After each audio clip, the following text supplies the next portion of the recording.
I have picked a well-written article in the Los Angeles Times by David Walton. The article is on my former teammate Ronnie Aguilar, former teammate from California State Dominguez Hills, current rookie for the Los Angeles Lakers right now, trying to earn a training camp roster spot. And this is a well-written article because it describes his struggles to even make the team. And yeah, it was published October 18th, 2012. So earlier this week, it was on. It was great insight on his life and what his job is going to be and how hard he even has to work to even get court time. And it's a well-written article, and I'm going to read it for you. The Lakers had just finished their first practice of the season, and one by one, all the big names disappeared into the locker room. Steve Nash, Dwight Howard, even Kobe Bryant, who ranks amongst the hardest workers in the game.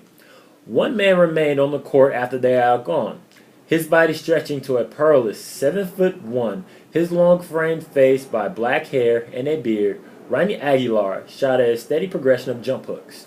When that has finished, he asked a trainer to run him through footwork drills that looked like something out of Riverdance. "I'm just doing my job," Aguilar said. "I wanted to show these guys that I belong." The 25-year-old center from California State Dominguez Hills has arrived at the team's training facility with the intention of earning a spot on the roster, he said. "I know how hard I've worked to get here." But his chances appeared slim from the start. Passed over in the NBA draft, he spent the previous year playing in minor league ball and working out on his own, schools, city parks, wherever, in hopes of being noticed. 3 weeks ago, the Lakers signed him to a short-term contract as a training camp invitee. That was a polite term for it. Aguilar and his peers is known as a camp fodder.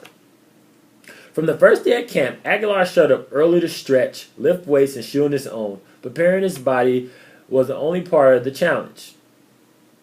The new guys had to learn plays and terminology used by the team that plans to run a version of the complex Princeton offense this season. The first few days, they threw a lot of things at the rookies, Aguilar said. "We were like, wow, NBA teams carry a maximum of 15 players during the regular season. That is not enough to fill out a month of preseason drills and two-a-day sessions. General managers bring in extra bodies to serve as opponents in practice, saying wear and tear on the top starters and reserves. These invitees tend to be younger and eager," as Lakers coach assistant Darvin Ham explained. "There is no one hungrier than a man who needs a job." Coach Mike Brown occasionally pulled Aguilar aside to explain in the finer points, wanting him to pick up little things here and there to make his game better in the long run. By the week's end, the rookie found himself toe-to-toe with Dwight Howard. During one drill, he slid across the lane and stole a lob pass from Steve Nash. Other times, he drifted out of position or rushed his shot.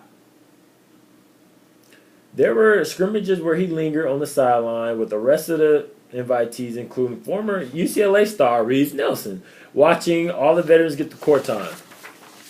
Another big rookie, Robert Sacre, fared to be significantly better. The second-round pick gradually earned more minutes by impressing the coaches with his consistent play. "I try not to worry about it," Aguilar said. "I'm just doing what they ask." It helped when former Laker veteran Pau Gasol gave him advice, and fellow invitees offered advice him as well. Aguilar stays late after every single practice and works hard in his post moves. And when he's done without a car, Aguilar walks to his hotel down the street and just only has enough time to sleep and eat. And then the next day starts on his own regular routine.